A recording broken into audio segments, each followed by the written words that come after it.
അതിശയനാണ്. അന്ന് വിനയൻ ബാലതാരത്തെ വെച്ച് മാസ്റ്റർ ദേവദാസ് രാമു എന്ന വളരെ സീനിയർ ആയിട്ടുള്ള ആക്ടർ, അദ്ദേഹത്തിന്റെ മകനാണ് ദേവദാസ്.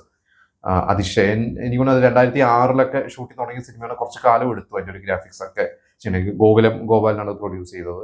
പക്ഷെ പിന്നീട് പലപ്പോഴും ഇന്റർവ്യൂസിലൊക്കെ വിനയം പറഞ്ഞിട്ടുണ്ട്, അത് വിചാരിച്ച പോലെ ഒരു സിനിമ ശരിക്കും ചെയ്യാൻ പറ്റില്ല, ഇന്നായിരുന്നെങ്കിൽ കുറച്ചും കൂടി ടെക്നിക്കലി ഗംഭീരമാക്കാമായിരുന്നു എന്ന്.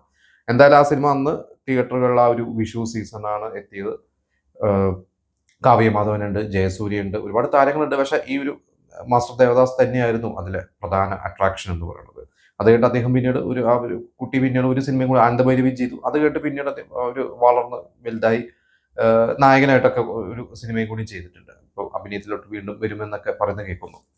പിന്നെ ഒന്ന് പന്തേക്കോഴി.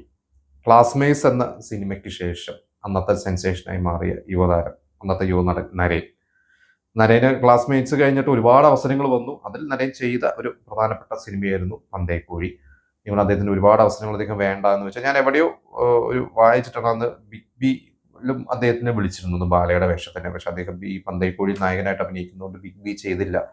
എന്തായാലും പന്തേക്കോഴിയിൽ MA വേണു എന്ന ഡയറക്ടർ ചെയ്യുന്നു. ലാൽ ക്രിയേഷൻസ് പ്രൊഡ്യൂസ് ചെയ്തൊരു സിനിമ. അതിലെ സോങ്സ്, അലക്സ് പോളുടെ സോങ്സ് ഒക്കെ ഇറങ്ങുന്നതിന് മുമ്പേ ഹിറ്റായിരുന്നു. അതും ആ ഒരു വിഷു സീസണിലാണ് തിയേറ്റർ